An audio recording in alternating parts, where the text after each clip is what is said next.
Hey guys, welcome back to my channel. So for today's video, I'm going to show you how I like to relax and style my hair at home. Now, this is the perfect time for this video. I have not had a relaxer since February. I normally like to go a month-to-month basis because I do tend to keep my hair very short, but I'm in the middle of trying to figure out if I want to go get a haircut or if I'm just going to try to grow my hair out a little bit. But regardless, this is the perfect time for this video. So first, you're going to need a few things. All right, so most important, you are going to need your relaxer. I'm using the ORS Olive Oil Full Application Relaxer in the normal strength. I'm using the Nairobi Foam Styler as my styler of choice. It has a really good hold. Sand-X strips are super important for a Pixie. I have my ISO Plus Neutralizing Shampoo. Then I have the Olive Oil Nourishing Sheen Spray. I do have this olive oil edge control here, but I did switch it out for one from Kiss Colors and Cares. Then my Bumble & Bumble Hairdresser's Invisible Oil. So one thing I want to stress, and I can't stress this enough, is that there are full directions and gloves inside. Make sure you apply your gloves and wear your gloves, and make sure you read the directions to a T. It's the best way to ensure that you're going to get the best relaxer possible, but also the best application. So I'm going to mix this up off camera and then we'll be back to actually apply. All right, so now that I have my relaxer mixed up, I am going to apply some Vaseline to the perimeter of my head. And this is just to protect my skin from potentially coming into contact with the relaxer. All right, so in the case of using Vaseline as a bit of barrier protection, it's a great way to just create a barrier in case your skin does come in contact with the relaxer. It will come in contact with the Vaseline first. So you want to do around your forehead, the back of your neck, the tips of your ears, as well as the sides and the back. Again, it's creating a barrier just to protect your skin against the relaxer. All right, so I've done the perimeter of my head with Vaseline. I'm going to put my gloves on. Like I said, all of this stuff comes in a box. Make sure you're reading your directions thoroughly and wearing your gloves. And now we're ready for the application process. So I did comb my hair a little bit just to kind of like detangle and make it easier for me to apply. So I'm going to apply my relaxer to the crown and the back of my head first. Then I'll do the sides and then I'll do the front. Also, you always want to make sure that you are wearing a shirt or whatever it is that you don't care about, just in case any relaxer gets on you.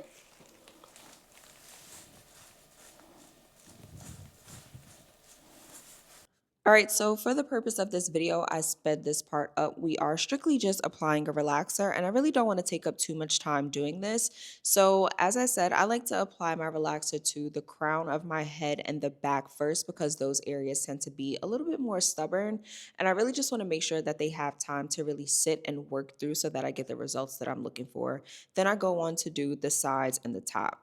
Now, I like to apply my relaxer using a rat tail comb. This one is also heat resistant, which is also important to note. And I apply it using the smooth side of the comb first before I begin parting my hair and just kind of like combing it through to make sure that everything is covered and the hair is straightening out nicely. Now, aside from that, I feel like this would be a great time for us to do a little bit of a chit chat catch up. Now, I started relaxing my hair by myself in September of last year. I kind of was at a crossroads in terms of what I wanted to do with my hair. I had been growing it out and I hadn't gotten a relaxer in a while, and I really was just stuck. You know, I did spend a lot of time in New York as well, and I really found that the prices that stylists were charging for Pixie relaxer cut style in New York, in my opinion, was absurd. And I did not want to make the trek back to Philly just to get my hair done. So I ended up going to the beauty supply. You already know, a hood staple, and just getting everything that I need. And this is how I essentially taught myself how to relax my hair at home. Like, I've colored hair in various, parts of my life or times of my life. I've essentially done everything that could be done, and I felt like a relaxer was the last thing. And I'm telling y'all right now, once I learned how to actually cut my hair, yeah, it's clipped. But right now, I'm just smoothing that relaxer through and making sure that everything is covered before the next part. All right, so after you've applied your relaxer, I'm gonna sit for about 5 minutes or so. Then I'll be back to wash my hair and then we'll style on camera. All right, so this is what my hair looks like now that we have washed it. I always start with my neutralizing shampoo. Then I go in with the shampoo and hydration mask that are in the box. The products are really good. They work really well for what they're needed for.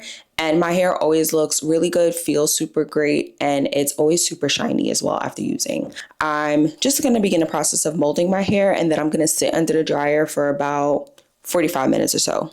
All right, so I sped this up for the purpose of this video, but you really want to make sure that you are taking your time with this part. So molding your hair is really what is going to make or break your style, essentially.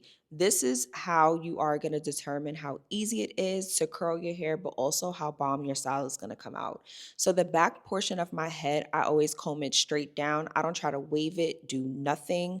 I will just comb that straight down, and I will apply more product as needed because I really just need everything to be smooth, right? The front of my head, I will comb to the front, and the sides, front and off to the side just a little bit. And then I'll begin adding my waves and really just framing my face. Now, I am using the teeth part of the comb to do this, and I am taking my time. I really can't stress how important it is to take your time when doing this, because this is what is going to set your style up for success, basically. So I'm really just going in and waving it. Now, there is no proper way to wave your hair. It's really all about what you like. So I will add like little curls and like little swoops here and there, but no two molds of mine have ever looked alike. It's really just how I'm feeling that day, as long as the mold looks good. So I really just go in and just wave whatever needs to be waved up, adding like a little curl here and there, and taking my time. There are sections, or there are times where I will comb something out completely and do it all over again just because I did not like how it looked. Now, there's no perfect way to mold it. It just has to be flat. And it's one of those things, like, it's what you like, how you want your waves to look, how you want your curls to look. If you want to add curls, that's all of those things that you have to keep in mind when doing this. It just needs to be smooth and lay nicely. All right, so now that the mold is done, I'm going to wrap with Sandx strips. And you want to be very careful doing this part. I just want to note that you need to be careful with this part because the Sandx strips tend to break from being stretched, but also the water. And also, you don't want to mess up your mold, so be as careful as possible when tying on your strips. All right, so my hair is fully dried. I also removed the Sandx strips about halfway through and just let it dry the remainder of the way without it. So now I'm going to take some oil. I'm going to be using the Bumble & Bumble Hairdresser's Invisible Oil for this. And I'm just going to take about 2 pumps in my hand and then just slide this over. So this is just going to add in some extra heat protection and some shine while I begin to curl my hair. So I think I'm going to curl the back first off camera, and then I'll be back to do the front and the sides. All right, so I'm actually upset with myself because my camera was not recording, and yeah, but luckily for me, I did try to record this same video about a month ago. So I do have the footage left from me curling my hair in that video. So luckily for me, the way that I curl my hair is always the same. The mold is just different, and you can see the difference in this video. So if a section of hair is molded to the right, all of those curls will go to the right. If a section has been molded to the left, it will go to the left. Your mold is supposed to serve as a guide for how you'll curl your hair. It really just makes things a lot easier. So I curl my hair on the top the same way, almost the way my stylist curls it. So I like to curl it and then I press them down just to make the curls flat. And I really just love how this looks in the end. And you'll see me just go in and curl everything all over until we are finished.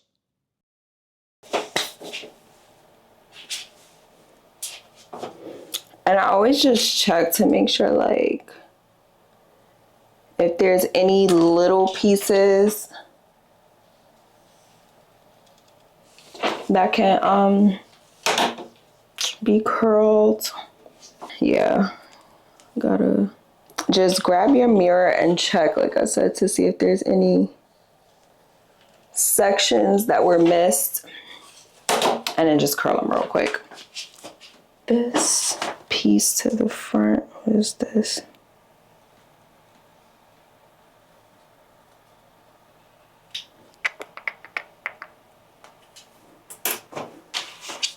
All right, so this is what my hair looks like now that it is fully curled. So to finish things off, I'm gonna put a little bit of holding spray. This one is by Tresemme.